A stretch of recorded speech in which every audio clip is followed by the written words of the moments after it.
finding rational numbers from non-terminating but repeating decimal expansions. Now we have seen that if decimal expansion terminates or does not terminate but repeats instead, now it always means that the decimal expansion is a rational number. So answer to this question is 100% of the time, absolutely yes.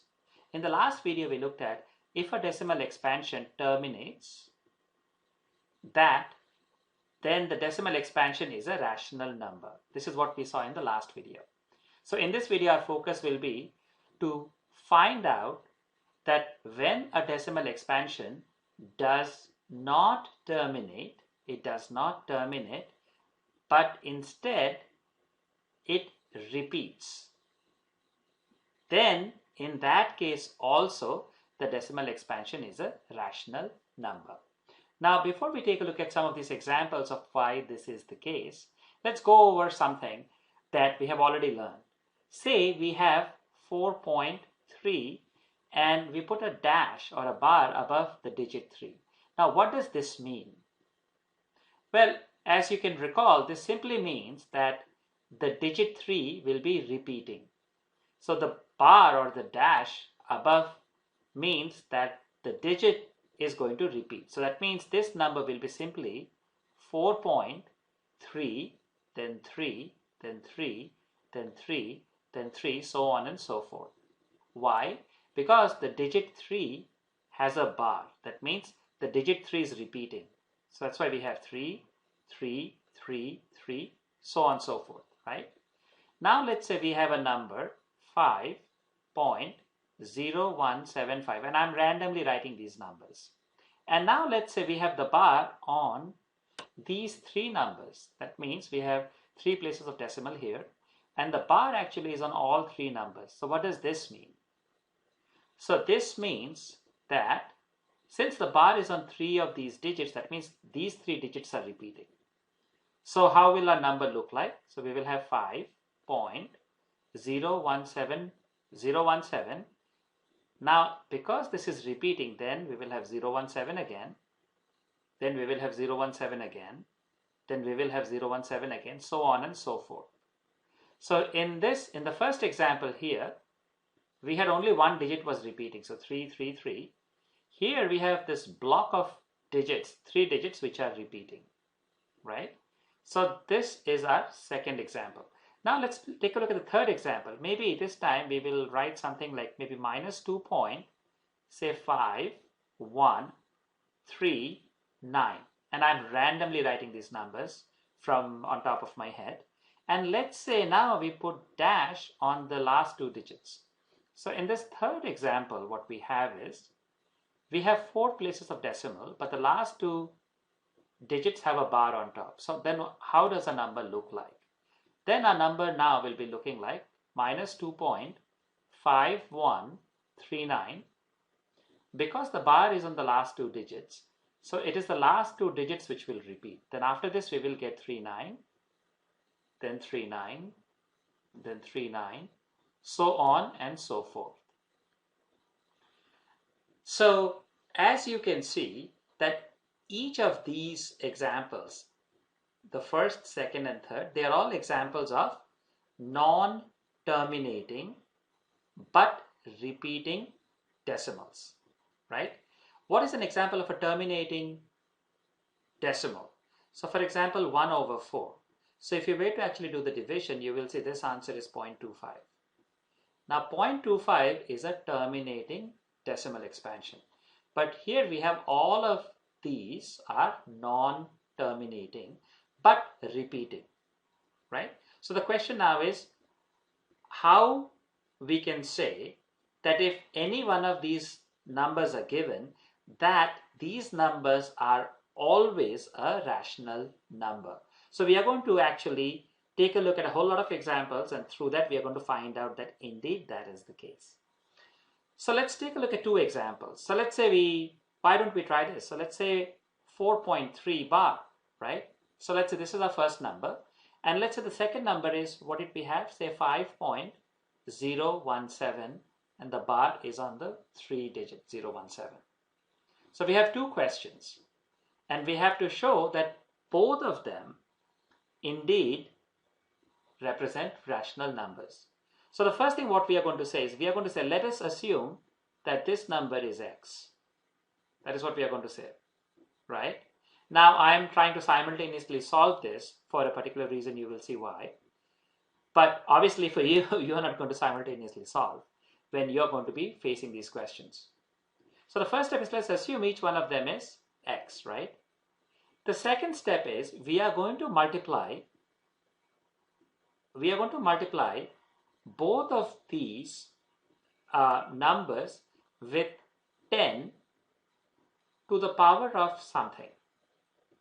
10 raised to the power of something.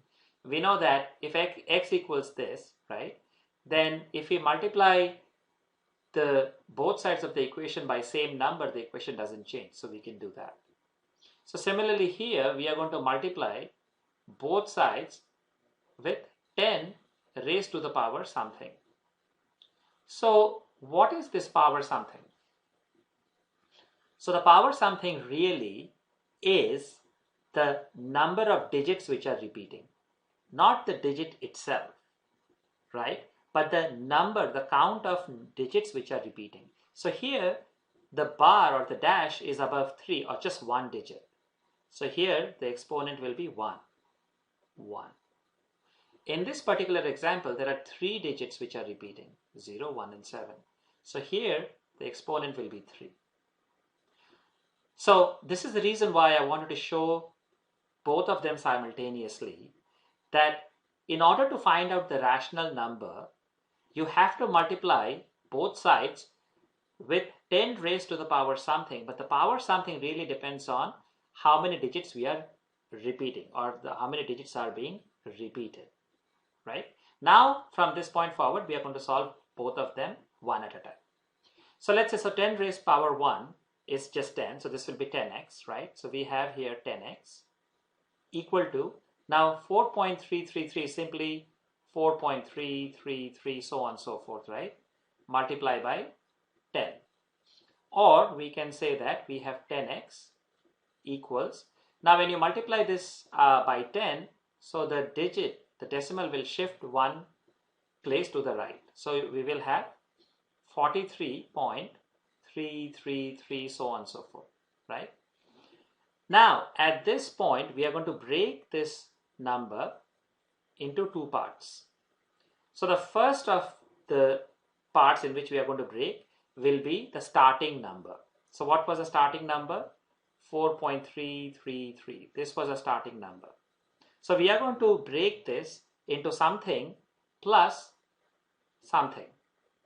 And this something, so how are we going to find out what is this value? Well, if this equals this plus this, that means this something must be equal to 43.3333 minus this, right? So let's do this minus and find out what that is. So 43.333 dot dot dot minus 4.333 dot dot dot.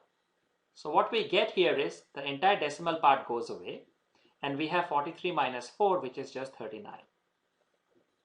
So what we have here instead is 10x equals this number plus 39. Now guess what is this number? What is this number?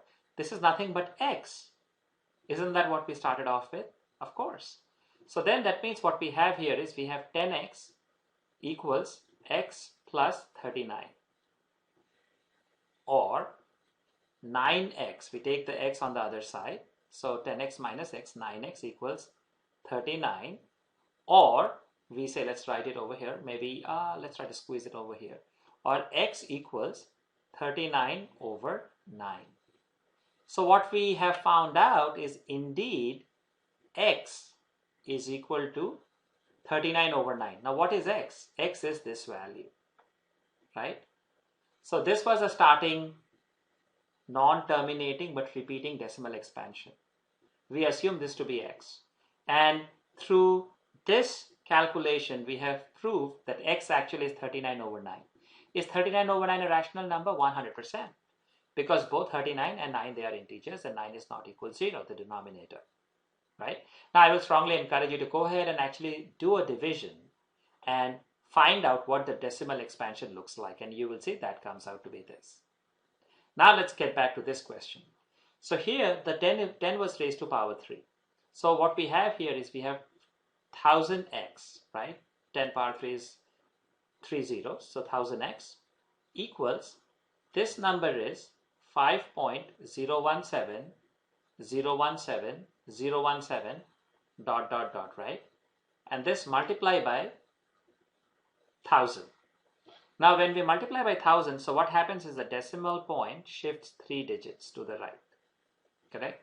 So what we have is we have 1000x equals, so now we will have 5017 point, so that decimal will move over here, right? Here, and then we will have 017, 017, and so on and so forth. Now the way we did it over here, we are going to split this number into 2 parts. So what will be the first part? It will be the original number, which was 5.017, and the second number, so it will be this plus something. So how do we find out what this number is? Well, this number is nothing but the original number minus this, right? So let's do that over here. So 5017.017, 017, so on and so forth. And here we have minus 5.017, 017, so on and so forth. So when we subtract, the decimal part will go away. And here we have 5017 minus 5, or this will be simply 5012, right? So what we have here is 1000x equals this number plus 5012. Now what is this number? This number is just x, like the way we had this number as x, right? So we have, let's try to squeeze it over here, 1000x equals x plus 5012, right? Let's try to create some separation here. Or we have, so if this x comes over here, it will be 1000x minus x, or we will have 999x equals 5012, or we can say x equals 5012 divided by 999. So here again, we have seen that x is equal to a number, a rational number, 5012 divided by 999, right? So x, initially we assume that our non-terminating repeating decimal, we assume that to be x, and we have found out that x is indeed a rational number. So yes, this was a rational number, this was a rational number. So why don't we take a look at one final example. So let's say, let's take that complicated, the third scenario, right? So let's say our number right now is, how about minus 2.15, right? Maybe 1547. And let's say it is the 47 which is repeating. So how are we going to solve this problem? So we are going to again assume that, let's say this is equals x, right? And now we are going to multiply both sides by 10 to the power something. So what is the power something?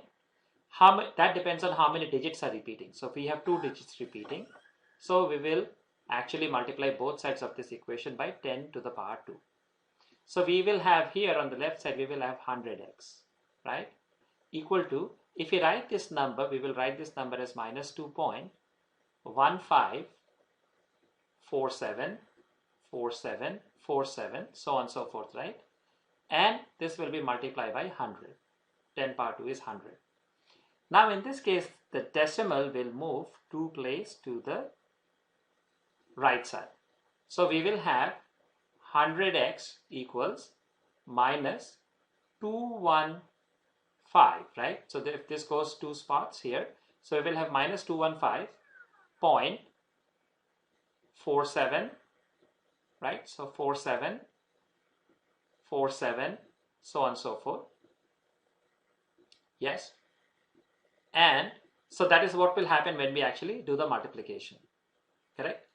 Now we want to break this number into two parts. So the first part will be the original number, which is minus 2.1547, right? Plus the other number. So what is this other number? So actually let's do the subtraction. So we are going to do this minus this, right?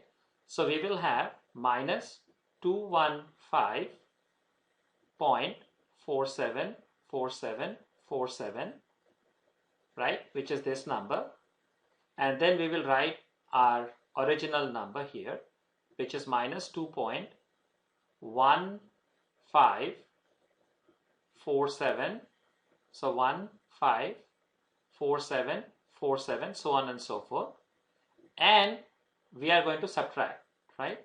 So the sign will actually change. So this minus this plus this, so we are actually doing subtraction, but it will be a net negative number. So if you follow here, so if you look at the decimal, the digits in the numbers after the decimal, so what we see is we will have 7 minus 5. See, from here the third place onwards we have 4747, and here we have 4747. So this will all cancel out. So we will have 7 minus 5 as 2 and 4 minus 1 as 3. So we will have 0.32, and here we will have 213, right? So 215 minus 2 is 213. So this number will be 213.32, right? So now this is 1000 or 100x equals, now what is this? This is just x, right? So we have 100x equals x minus, I should not miss the minus sign, so this is actually minus 213.32, or let's write it over here, or now we have, so this x comes on the other side, it becomes 100 minus x, so 99x. 99x equals minus 213.32, or we can say x equals minus 213.32 over 99, or we can write this as, we can remove the decimal and we can put 100 at the bottom, right? So we can write this as 213 minus 213.32 divided by 99 multiplied by 100, or 00, right? So it's just the same way that if you have, let's say, 1.6, you can write that as 16 over 10, right? So we just remove the decimal and we put the number of zeros at the denominator. So we have two places of decimals, right? So we put two zeros here. So x is equal to this number. Now what is x? X was this non-terminating but repeating decimal expansion, and we have just found out that x is equal to, or this number is really equal to, minus 21332 divided by 9900. So again, yes, this is indeed a rational number. So friends, this is how you can prove that every single non-terminating but repeating decimal expansions are indeed rational numbers, and how to find those rational numbers.